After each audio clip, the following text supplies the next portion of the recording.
Hello everyone, welcome to Hindi रोचक कहानियाँ channel. आज की कहानी है क्या हुआ राजेश को अपनी गलती का एहसास। लोकेश और प्रीति की नई नई शादी हुई थी। प्रीति ने ससुराल में कई सपने लिए कदम रखा। लोकेश के घर में रहते हैं उसकी माँ उमा, उसके पिता कमल और बड़ा भाई राजेश। प्रीति ससुराल में बेहद ही खुश थी। कम समय में ही उसने घर में सबका दिल जीत लिया था, खासकर लोकेश का। लोकेश उस पर दिल खोलकर प्रेम लुटा था। प्रीति भी लोकेश और उसके परिवार को खुश रखने में कोई कसर नहीं छोड़ती, पर प्रीति को अपने जेठ का व्यवहार बहुत ही अजीब सा लगता। कभी कभी वे उसे बड़ी ही अजीब नजरों से घूर कर देखते, जिसे देख प्रीति को अपनी नजरें शर्म से नीची करनी पड़ती। प्रीति सोचती सुबह से जेठ जी घर से गायब रहते हैं, दोपहर को खाना खाने घर आते हैं, फिर वापस गायब हो जाते हैं। उसके बाद रात को खाने पर ही दिखाई देते हैं और फिर गायब हो जाते हैं। आखिर ऐसा करते क्या हैं वे? कई बार उसने उत्सुकतावश लोकेश और अपनी सास से जानना चाहा, पर दोनों ने टाल दिया। एक दिन रात को 12 बजे के आसपास प्रीति की नींद खुली। उसने अपनी खिड़की पर एक परछाई देखी।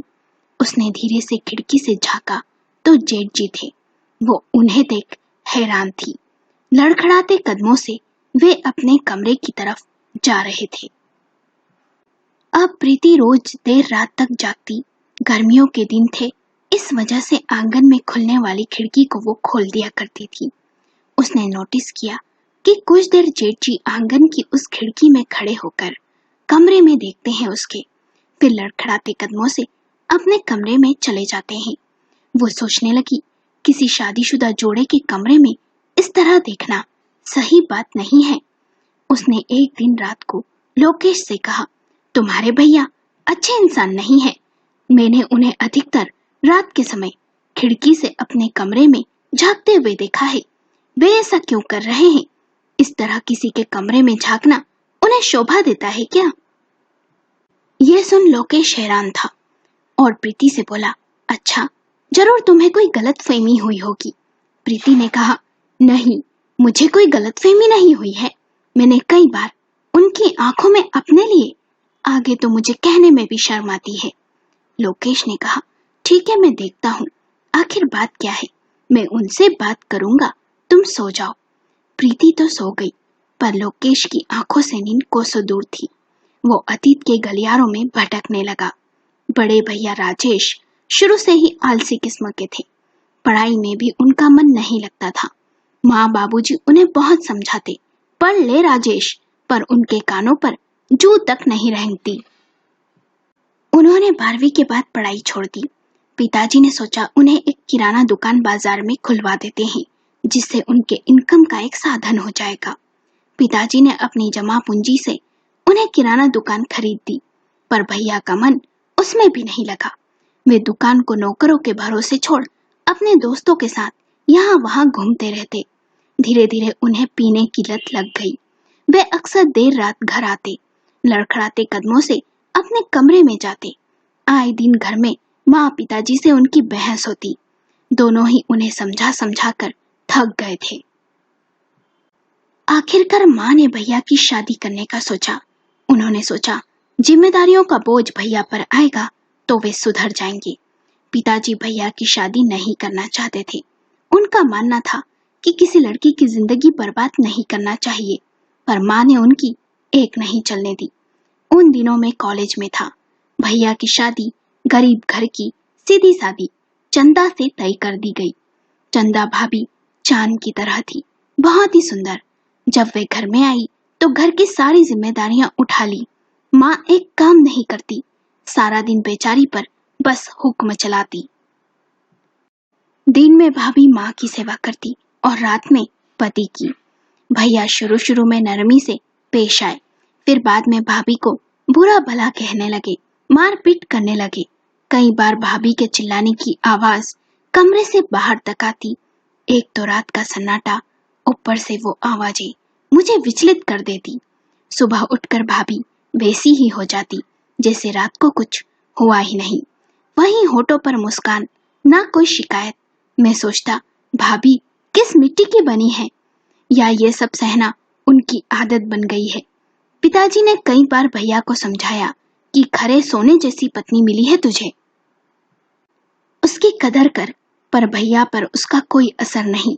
उल्टा कहते, ये हम पति पत्नी का मामला है, आप बीच में कुछ मत कहिए। शादी को 2 साल हुए थे, भाभी माँ बनने वाली थी। सभी बहुत खुश थे, सबको पूरी उम्मीद थी कि भैया अब बदल जाएंगे। उन दिनों मेरी पढ़ाई पूरी हो चुकी थी, मेरी सरकारी नौकरी लग गई थी, पोस्टिंग भी पास ही के गांव में हुई थी। सारा दिन भैया अब भी गायब ही रहते। दोपहर को घर आते, खाना खाते, फिर गायब हो जाते। रात को लड़खड़ाते कदमों से घर लौट भाभी से लड़ाई झगड़ा करते। माँ भाभी का अब बहुत ख्याल रखती। कहते हैं ना, स्वार्थ के लिए इंसान बदल जाता है। माँ को उम्मीद थी कि भाभी के बच्चे के आने से भैया बदल जाएंगे। उन्हें एक काम नहीं करने देती, भैया को भी समझाती कि अब बहू से इस हालत में लड़ाई झगड़ा मत कर। भाभी को गर्भवती हुए 3 महीने हो गए थे। उस रात माँ बाबूजी एक रिश्तेदार की शादी में गए थे। मैं और भाभी ही घर पर थे। भैया देर रात लड़खड़ाते कदमों से घर आए। आहट से मेरी नींद खुली।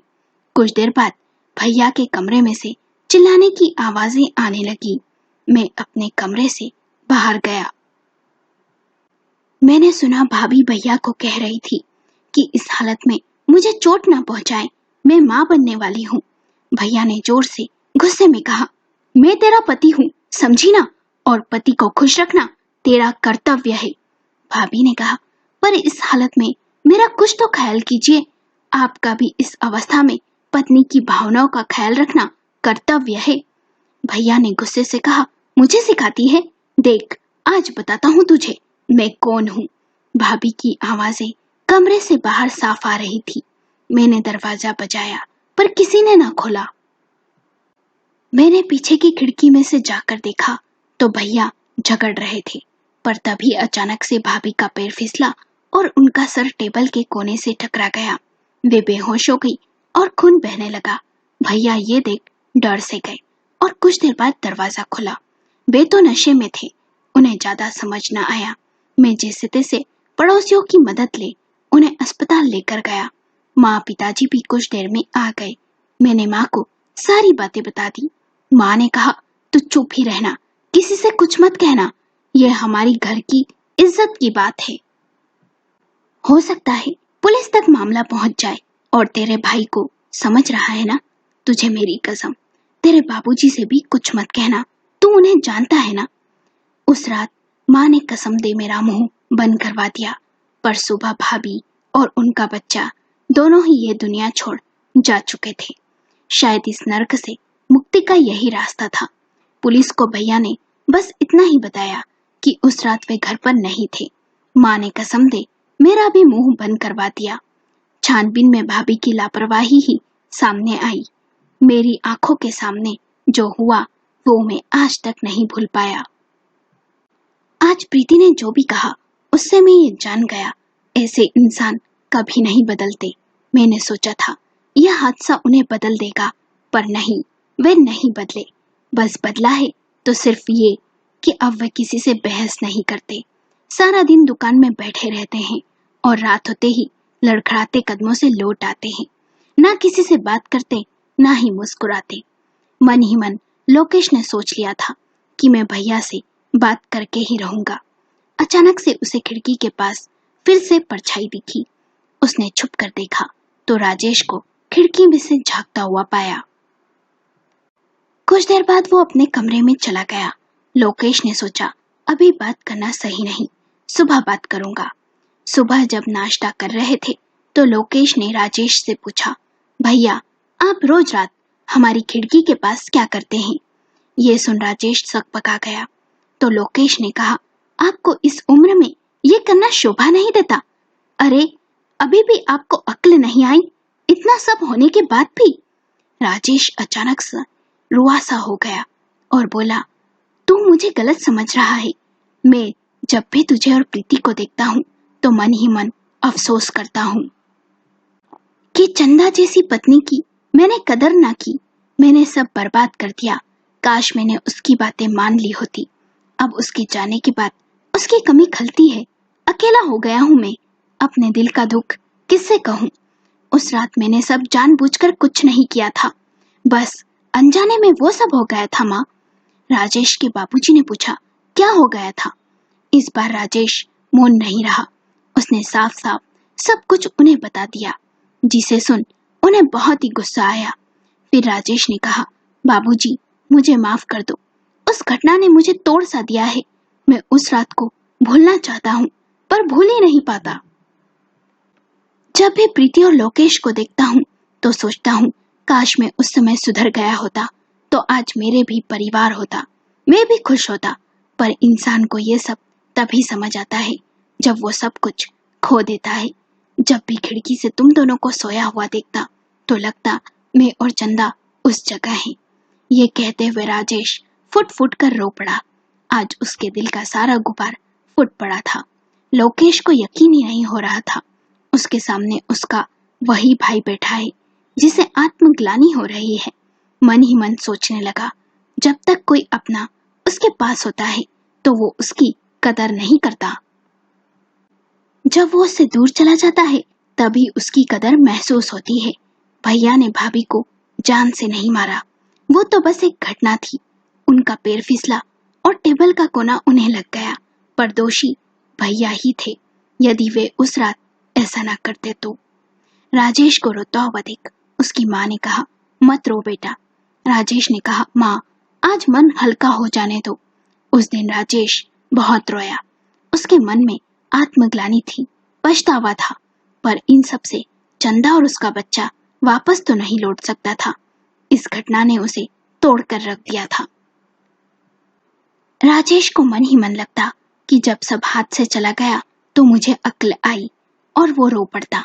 इसलिए कभी भी कोई अपना समझाए तो समझ जाना चाहिए, नहीं तो बाद में रीते हाथ ही रह जाते हैं। प्रीति ने भी सारी बातें सुनी।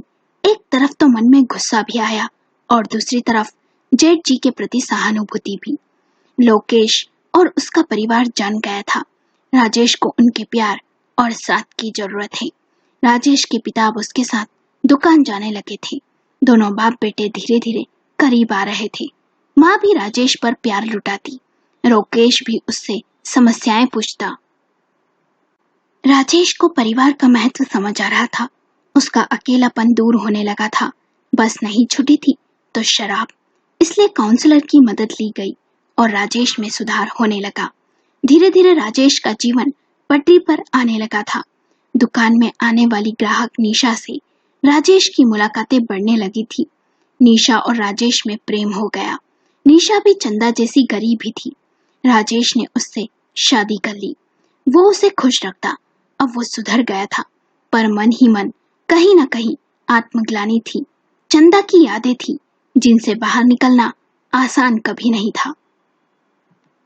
अब राजेश को अफसोस होता था, काश उसने पहले ही अपने आप को बदल लिया होता तो आज चंदा और उसके बच्चे का बोझ मन में लिए ना जीना पड़ता। दोस्तों, आपको कहानी पसंद आई हो तो कमेंट बॉक्स में YES जरूर लिखें। आपको कहानी कैसी लगी हमें अपने विचार कमेंट करके बताएं। कहानी पसंद आई हो तो लाइक करें, शेयर करें और चैनल को सब्सक्राइब करें।